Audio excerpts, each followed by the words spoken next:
Viewers, so கூலி movie review in just 5 minutes. So கூலி படத்தோட ரிவ்யூ பார்த்தீங்கன்னா நான் போடுறதுக்காக வந்திருக்கேன். ஸோ இப்போ நீங்கள் இப்போ சோஷியல் மீடியாவில் பார்த்தாது வந்துருக்கு எத்தனையோ ரிவ்யூஸ் நீங்கள் பார்த்துருப்பீங்க. ஸோ அதில் இதுவும் நம்மளோட ஒரு ரிவ்யூவாக நீங்கள் வச்சுக்கலாம். So 5 minutes review. Let's get in to the video without any delay. So இந்த படத்தோட கதை நான் இப்போதான் கதையை சொல்ல மாட்டேன். இந்த படத்துக்கு நான் கதையை நான் சொல்ல, ஏன்னா நீங்கள் போய் படத்தை போய் பாருங்கள். ஏன் நான் சொல்ல அப்படிங்கிறது நான் நெகட்டிவ்ஸில் பேசுகிறேன்.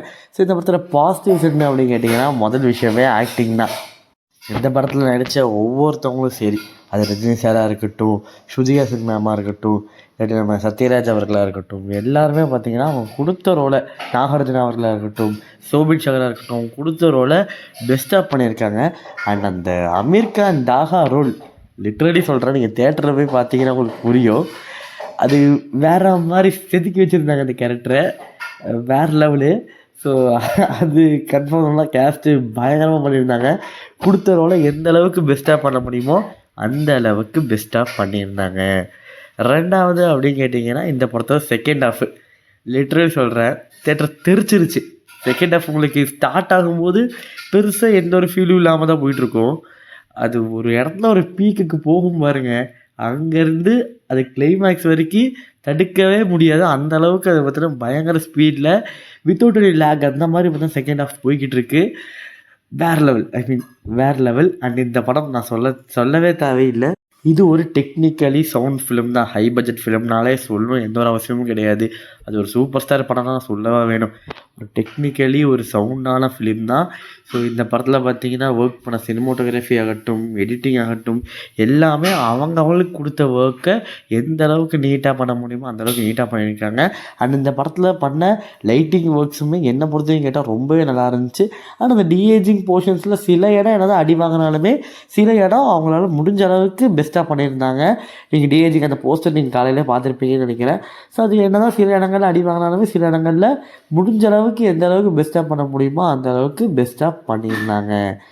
அண்ட் மியூசிக் ஆகட்டும், மியூசிக் பார்த்தீங்கன்னா அனிருத் அவர்கள் சொல்லவே தேவையில்ல. தலைவர் படம்னா தலைவர் தான் மாறிடுவார். அதனால் அவரை பற்றி நம்ம எதுவும் பெருசாக பேச தேவையில்லை. இல்லை தான் ஃபஸ்ட் ஹாஃபில் அந்த பிஜிஎம் கொஞ்சம் இதானாலுமே செகண்ட் ஹாஃபில் தன்னால் முடிஞ்ச அளவுக்கு பெஸ்ட்டான பிஜிஎம் கொடுத்துருக்காரு அப்படின்னு சொல்லிட்டு நம்ம சொல்லலாம். சரி, இப்போ நெகட்டிவ்ஸ் அப்படின்னு நீங்கள் எடுத்துக்கிட்டிங்கன்னா இந்த படத்தில் ஃபஸ்ட் ஹாஃப் தான். ஏன்னா நான் கதையை நான் சொல்லிட்டுன்னு வச்சுக்கோங்களேன், நீங்கள் ஃபஸ்ட் ஹாஃபே பார்க்க தேவையில்லை, பொறுமையாக நீங்கள் இன்டர்வல்லே பார்த்தீங்கன்னா போய் உட்காந்துருக்கலாம். ஏன்னா ஃபஸ்ட் ஹாஃபில் அந்த கதை என்ன அப்படிங்கிறத செட் பண்ணுறதுக்கே பார்த்தீங்கன்னா லோகேஷ் அவர்கள் ரொம்ப டைம் எடுத்துக்கிட்டாரு அப்படின்னு சொல்லலாம். ஏன்னா நீங்கள் யார்கிட்ட வேணால் கேட்டு பார்த்தீங்கன்னா தெரியும், ஏன் உங்கள் ஃப்ரெண்ட்ஸ் ஃபேமிலி யார் நீங்கள் படத்துக்கு போயிட்டு வந்திருந்தாலும் நீங்கள் கேட்டிங்கன்னா தெரியும். அவங்க எல்லோரும் சொல்கிற விஷயம் என்னன்னா, ஃபஸ்ட் ஹாஃப் என்ன இப்படி இழுத்தரிச்சிட்டாங்க அப்படிங்கிற மாதிரி தான் இருக்கும். நான் ஃபஸ்ட் ஹாஃப் எனக்கு பொறுத்த வரைக்கும் கேட்டால் விக்ரமில் பார்த்தீங்கன்னா ஒரு ஃபஸ்ட் ஹாஃப் இருக்கும், நல்லாயிருக்கும். அது நல்லாயிருக்கும், எனக்கு ரொம்ப பிடிக்கும். பட் ஸ்டில் அதை விட ரொம்ப ஸ்லோவாக்கிட்டு வரும் இந்த படத்தில் அப்படிங்கிற மாதிரி தான் இருந்துச்சு. அந்த விக்ரம் படத்தில் ஃபஸ்ட் ஹாஃபில் என்ன ஆகும்னா, கமல் சாரை காட்டவே மாட்டாங்க. ஒரு 2-3 சீன் தான், கலெக்டிவாகவே 2-3 சீன் தான் இருக்கும். ஸோ ஆனால் இந்த படத்தில் அந்தளவுக்கு கூட பார்த்திங்கன்னா காட்டலை அப்படிங்கிற மாதிரி தான் இருந்துச்சு. ரஜினி சாரை காட்டலன்னு சொல்ல வரல, அந்தளவுக்கு பார்த்திங்கன்னா ஒரு ஃபாஸ்ட்டாக பேஸாக காட்டலன்னு நான் சொல்ல வருவேன். ஃபஸ்ட் ஹாஃப் பார்த்திங்கன்னா ரொம்ப லாகியாக இருந்துச்சு. அண்ட் இதுதான் கதை, இதுதான் அப்படிங்கிறத செட் பண்ணுறக்கே ஒரு 45 to 50 minutes அவங்க எடுத்துக்கிட்ட மாதிரி இருந்துச்சு. அண்டு ஒரு ஹை மூமெண்ட்ஸும் பெருசாக எதுவும் இருந்த மாதிரி தெரில. ஸோ எப்படி சொல்கிறது, அந்த ஃபஸ்ட் ஹாஃப் பார்த்திங்கன்னா பெருசாக எதுவும் ஒர்க் பண்ணலையா இல்லை ரைட்டிங்கில் எதுவும் பெருசாக பண்ணலையான்னு தெரில. அதுக்குன்னு வேண்டி செகண்ட் ஹாஃபில் பயங்கரமாக பண்ணியிருந்தாங்க. பட் ஸ்டில் அந்த ஃபஸ்ட் ஹாஃபையும் இன்னும் கொஞ்சம் ப்ராப்பராக ரைட் பண்ணியோ இல்லை ப்ராப்பராக பார்த்தீங்கன்னா எக்ஸிக்யூட் பண்ணியிருந்தாங்கன்னா one of the best films நம்ம சொல்லியிருக்கலாம். பட் அந்த ஃபஸ்ட் ஹாஃபில் கொஞ்சம் கோட்டையை விட்டதுங்கிறது மனசு கொஞ்சம் புண்படுத்துது. பட் நம்ம நிறையா படம் பார்த்துருப்போம், ஃபஸ்ட் ஹாஃப் நல்லா இருக்குது, செகண்ட் ஹாஃப் நல்லா இருக்காது. பட் இது அப்படியே ஆப்போசிட்டு, செகண்ட் ஹாஃப் நல்லாயிருக்கும், ஆனால் ஃபஸ்ட் ஹாஃப் கொஞ்சம் சொதப்பலாக தான் இருக்குது அப்படிங்கிற மாதிரி தான் சொல்கிறாங்க. So it's all about your opinion அப்படின்னு தான் சொல்லணும். மொத்தமாக இந்த படம் எப்படி இருக்குது அப்படின்னு கேட்டிங்கன்னா, ஒரு லோகேஷ் கனகராஜோட கண்ணி, அவரோட மேக்கிங் விடுங்க, பட் ரைட்டிங், அவரோட ஸ்க்ரீன் பிளே, இதுக்கெல்லாம் நம்ம வந்து பயங்கர ஃபேன் அப்படின்னு நீங்கள் நினச்சிங்கன்னா மேபி இந்த படம் உங்களை டிசப்பாயின்ட் பண்ணலாம். பட் நீங்கள் ஒரு ரஜினி சாரோட ஃபேன் இல்லை அமீர் கான் அவர்களோடதோ இல்லை நாகார்ஜுனா அவர்களோடதோ ஃபேன் அப்படின்னு நினச்சி நீங்கள் படத்துக்குள்ளே போனீங்கன்னா லிட்ரலி சொல்கிறேன், அரங்க மதுரட்டுமே அப்படிங்கிற மாதிரி தான் இருக்கும். ஒரு ஃபேன் பாய் சம்பவம் தான். பிஎன்சி ஆடியன்ஸுக்கு நல்லா ஒர்க் ஆகும். பட் இது ஒரு ஏ சர்டிஃபிகேட் படங்கிறதுனால அந்த பி ஆடியன்ஸ் நம்ம கட் பண்ணிடலாம்.